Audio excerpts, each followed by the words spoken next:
Europe. Europe 1. On allume la télé, Varrock, pour regarder Titanic, le film de James Cameron qui fête, s'il vous plaît, ses 20 ans. Every night in my dreams, I see you. Ne me remerciez pas. Hein.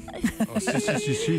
Léonard. Non mais ne me remerciez pas parce que je vous ai vu réagir quand Raphaël a annoncé Titanic, mais c'est pas Titanic le film, c'est Titanic le documentaire. Mais un documentaire Mais de quelle James déception. Cameron. Ne soyez pas déçus. Alors cette musique va sans doute vous hanter toute la journée, mais James Cameron, lui, le réalisateur, est hanté par l'histoire même du paquebot parce qu'après le tournage du film, en fait, il a poursuivi ses recherches. 33 plongées à ce jour dans l'épave du Titanic pour essayer de réunir de nouveaux éléments et en fait valider ou invalider les thèses qu'il avait avancées dans son long métrage. Alors première découverte au cours d'une plongée par exemple, il retrouve une des cabines qu'il avait imaginées dans le film, quasiment intacte, aussi intacte que celle représentée dans Titanic. Oh, ne dis pas que c'est la pendule. Ça y ressemble. Ne dis pas que c'est la pendule sur la cheminée. C'est pas vrai. Et les boiseries. C'est dément. Elle n'avait pas bougé. C'était totalement surréaliste. C'était comme une bulle où tout était parfaitement préservé. C'est incroyable. Si on écrivait un scénario là-dessus, on dirait que c'est pas réaliste. Alors la scène elle est absolument surréaliste parce que vous avez vraiment la cabine qui est reconstituée, la vraie cabine qui est devant vous grâce à une de ces plongées que vous allez découvrir. James Cameron il fait vraiment preuve d'une honnêteté sans faille, c'est-à-dire qu'il reconnaît que certains décors sont différents de la réalité, mais alors parfois c'est simplement quelques détails, mais il est extrêmement tatillon, assez pour s'interroger encore et encore sur les conditions du naufrage.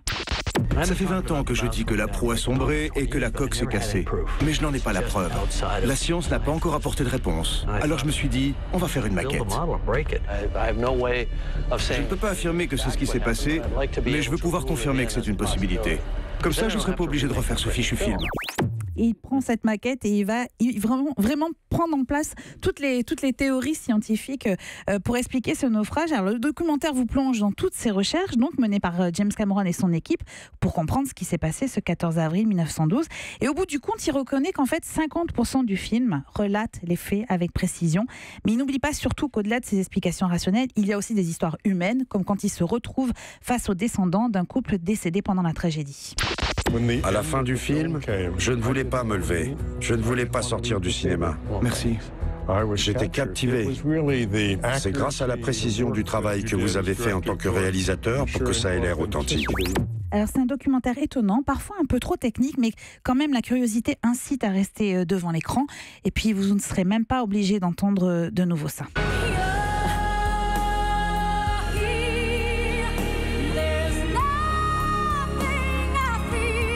Eh oui, ça va nous hanter, c'est certain. J'ai dit que je m'excusais. Au moins. Enfin, je vous présente mes excuses. Ou accepteriez-vous de mes excuses? Là, vous êtes en train de vous enfoncer.